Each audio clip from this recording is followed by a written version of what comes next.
Hey everyone, Gaijin Goombah here. So about 2 months ago, I attempted to explain how I would build a historically accurate ninja in the ever-popular tabletop game Dungeons & Dragons, citing the development of my own character from the streaming/podcast D&D series The Unexpectables, using in-game classes, archetypes, and all manner of items both mundane and magical. And while I've definitely heard your request to break down the Shadow Monk archetype, the class that the player's handbook actually calls a ninja, loud and clear, there's been one other archetype that's been swimming in my thoughts over the last couple of weeks: the Samurai, a fighter archetype found in the expansion book Xanthar's Guide to Everything. Really? I mean, this archetype takes up less than a page. What's got you so stirred up about it? Because making a character closely resembling a historical ninja is surprisingly easy in D&D, because the requirements are really flexible. As you guys pointed out in the comment section of our last D&D video, one could argue that not only Arcane Trickster, but other rogue archetypes or even other classes like Shadow Monk can provide abilities that replicate shinobi jutsus, tactics, and so on. Ninja were just regular people who were trained by specific clans for specific jobs. That's it. But samurai? Samurai are crazy complicated.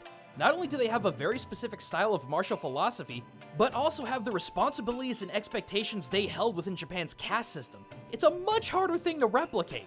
So I've been really curious if this tabletop samurai is on the same authenticity level of the ninja we were able to build in our last D&D video.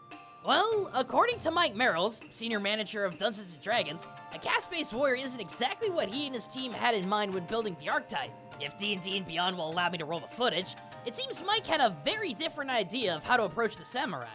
I want to play a samurai. They're clearly not saying, I want to play a noble-born warrior from feudal Japan. They're referring to what I think of as like the comic book or movie version of the samurai. And what we sort of hit on was this idea of that fighting spirit. Honestly, this feels a little cop-out-ish. How so? Well, I mean, I get the idea that to try and incorporate what samurai really were into a game of D&D would be nearly impossible. An adventuring party needs the flexibility to make their own decisions based on what's good for the group. That's kind of a problem if one of your party members is hyper-focused not only on a personal code, but ultimate loyalty to a specific lord. In fact, unless it was their lord's bidding to do so, there's really no reason for a samurai to be traveling at all. Mike talks about how when people say they want to play a samurai, they don't want to play a noble-born warrior from feudal Japan who has a warlord's say. They want to be a Kurosawa-inspired hero who faces challenges with fighting spirit. But that's kind of the problem. Unlike knights who had a certain degree of autonomy, samurai were specifically defined by their noble birth, their abilities as a warrior, and their literal life and death devotion to their lord. In fact, Mike, in talking about the version of a samurai that tabletop players want to play, says that the samurai has a duty, and puts that duty above everything else. That the samurai has duty and puts duty above everything else and will die, you know, in trying to seek out, here is my duty, here's my what I have set out to do, nothing will stop me. The very definition of samurai is to serve. Their duty is to serve. And without that duty of servitude, a samurai is nothing more than a ronin, which, by the way, is what the 7 samurai were in Kurosawa's film. Look, I want to go on record that I 100% know where Mike's coming from. This absolutely isn't to discredit the archetype, nor am I trying to tell you that you shouldn't play it. But how can you take out everything that makes a samurai, their place in Japan's caste system, their warrior philosophy, and their defining duty to their lord lest they be outcast, and still call them samurai? Well, before we just write off the whole frickin' thing, let's go over what D&D samurai actually do in-game. So you hit 3rd level as a fighter and roll into the samurai archetype. The first thing you get is the samurai's trademark fighting spirit. Quote, your intensity in battle can shield you and help you strike true. As a bonus action, you can give yourself advantage on weapon attack rolls until the end of your turn, and you can do this up to 3 times per long rest. Plus, you also get 5, 10, or 15 temporary hit points at 3rd, 10th, and 15th level respectively. You also gain proficiency in either knowledge history, insight, performance, or persuasion. At 7th level, you get elegant courtier. Quote, your discipline and attention to detail allows you to excel in social situations. Basically, whenever you make a persuasion check, you can add your wisdom modifier to the roll. On the side, your self-control also gives you proficiency at saving throws. Next up at 10th level, you get tireless spirit, which basically gives you extra uses of fighting spirit. At 15th, you get Rapid Strike, where you can trade in your advantage on attacks from Fighting Spirit to do an extra attack with normal rolls. And finally, at 18th level, if your HP would be reduced to 0, you essentially get an extra turn interrupting whoever's turn it currently is, giving you one last stand to use whatever attacks or abilities you have left. But if you're still at 0 HP at the end of this bonus turn, you drop unconscious. Mike Merle said that he wanted the archetype to reflect the samurai's stoic bravado in the face of extreme adversity through the representation of extra HP and more accurate hits, on top of the fighter's ability Second Wind and Heroic Surge, which allow for more HP recovery and even actions. This sort of control and tenacity in the face of adversity is very much something that Bushido did actually teach. So what's the issue here? Well, aside from the above-mentioned fact that taking the duty of the Lord, the importance of a samurai's function in the caste system, and the importance of their blood lineage and just chucking them into the dumpster removes the very concept of samurai, some of the abilities don't make an ounce of sense unless you have these three aforementioned points. Like the bonus proficiency you gain at 3rd level or the elegant courtier ability you get at 7th. Fighting spirit has nothing to do with how smart you are about history, performing the arts, or social situations. These were skills that were taught to young samurai specifically because of their social standing. Samurai were expected to be equal parts appreciators of military strategy and practitioners of the arts. Not only so they could be well-balanced individuals, but also for them to maintain a sense of higher class.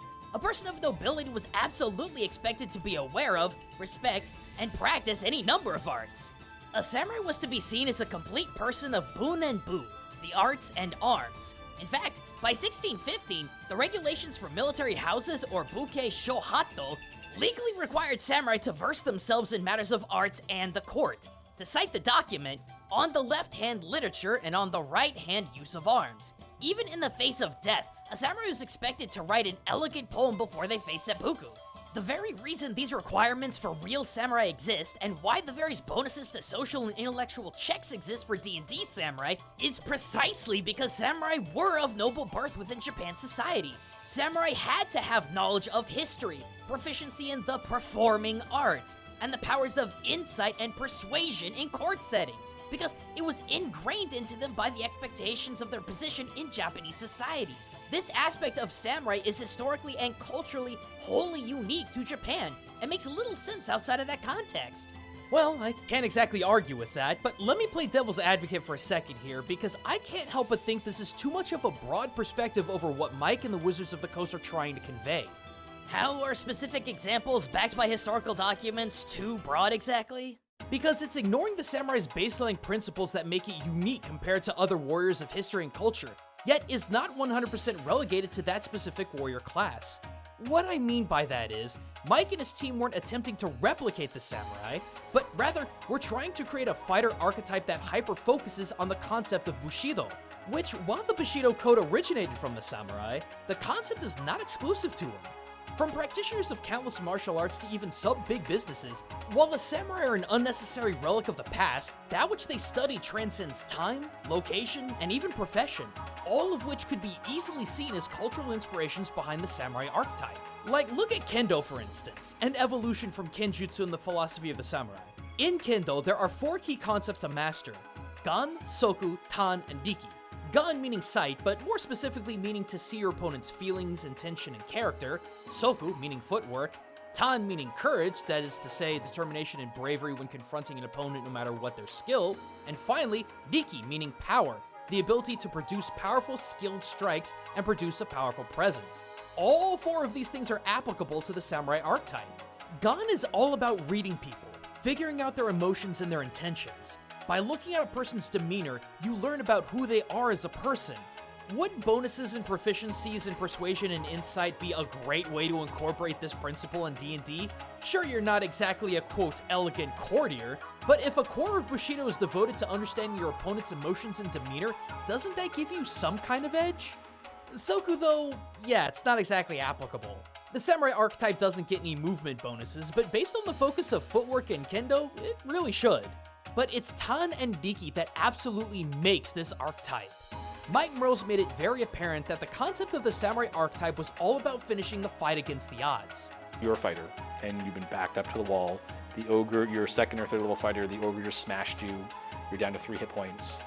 You've got to put this ogre down. Well, that's when you're using your samurai ability, and then you're using your heroic surge as a fighter to get extra action.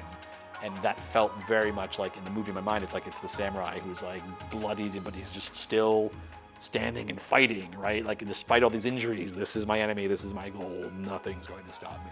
Fighting Spirit's temporary HP symbolizes Tan, the personal resolve and courage no matter what the skill of the enemy you fight.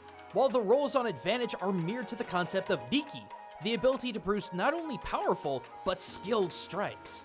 But maybe some of you aren't convinced. In that case, let me pull out a 1643 classic written by undefeated samurai Miyamoto Musashi of the Ichiryu ni To school of strategy, Golden no Sho, the Book of the Five Rings. This is the penultimate compendium for what it means to practice Kenjutsu, and in this book, I can find sections that directly relate to everything that the samurai archetype is about. So let's go all the way back up the list of the samurai archetype.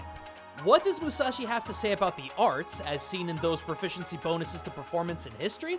Well, in the Book of Earth he says, "It is said the warrior's is the twofold way of pen and of sword.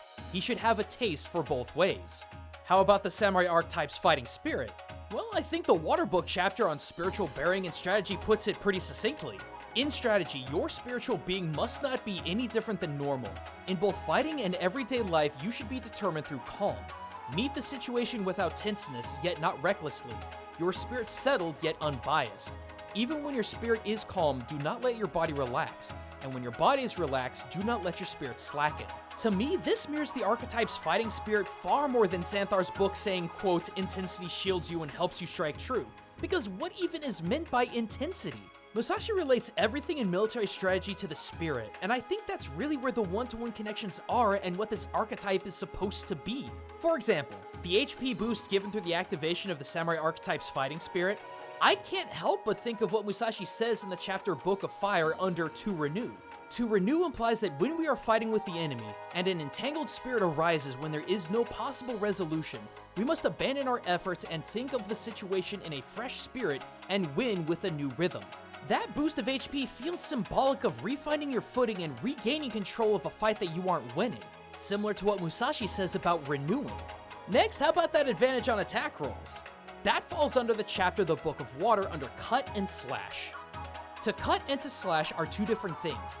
Cutting in whatever form of cutting is decisive with resolute spirit. Slashing is nothing more than touching the enemy. Even when you slash strongly, and even if the enemy dies instantly, it's slashing. When you cut, your spirit is resolved. If you first slash the enemy's hands or legs, you must then cut strongly. Slashing is in spirit the same as touching.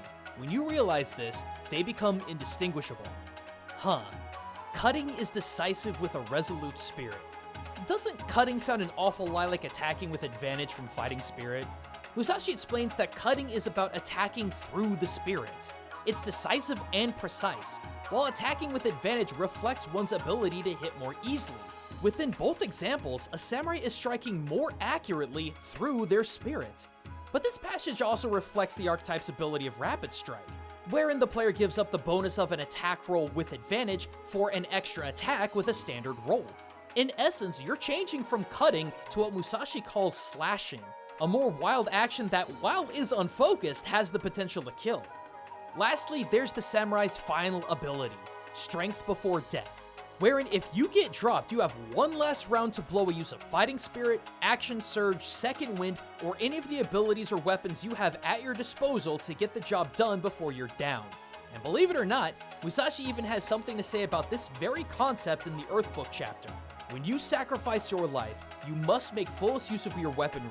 It is false not to do so and die with a weapon undrawn. Alright, well, I guess you have a rather extensive point. But while it's true that the Samurai Code of Bushido is present in a wide variety of martial arts philosophies and even business culture, can practitioners really be called samurai? Devoid of the nobility, law, and the time period that made them who they are? Well, that really is the sticking point. Despite the samurai archetype purposely ignoring some of the corest of concepts about what a samurai was, nobility, caste, and fealty, it can't be overlooked that what it is built around are some of the deepest principles of the samurai unique way of Bushido.